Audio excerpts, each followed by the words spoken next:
വിവിധ ആവശ്യങ്ങൾ ഉന്നയിച്ച് ജൂലൈ 8-ന് സംസ്ഥാനത്തെ സ്വകാര്യ ബസ്സുകൾ പണിമുടക്കും. വിദ്യാർത്ഥികളുടെ യാത്രാ നിരക്ക് വർധനവ് ഉൾപ്പെടെ നടപ്പാക്കിയില്ലെങ്കിൽ ജൂലൈ 22 മുതൽ അനിശ്ചിതകാല സമരം തുടങ്ങുമെന്നും ബസ് ഉടമകളുടെ സംയുക്ത സമരസമിതി പ്രഖ്യാപിച്ചു. സാഹിത്യ അക്കാദമി ഹാളിൽ നടന്ന ബസ് ഉടമ സംയുക്ത സമിതി സമരപ്രഖ്യാപന കൺവെൻഷനിലാണ് തീരുമാനം.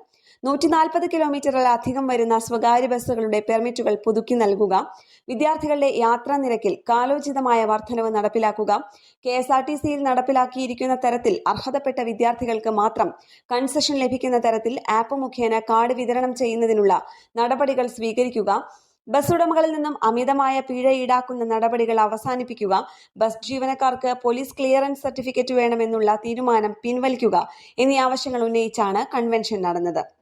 സംയുക്ത സമിതി chairman Hamsa Erikkunnan, general convener T Gopinathan, vice chairman Gokulam Gokuldas, federation president KK Thomas, treasurer MS Premkumar, organisation സംസ്ഥാന vice president VS Pradeep, bus transport association സംസ്ഥാന vice president KB Suresh, bus transport association സംസ്ഥാന treasurer Mujeeb Rahman, motor transport association സംസ്ഥാന പ്രസിഡന്റ് ജോസ് ആട്ടോക്കാരൻ തുടങ്ങിയവർ പങ്കെടുത്തു.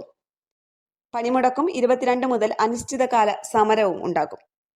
News desk Kerala പ്രണാമം.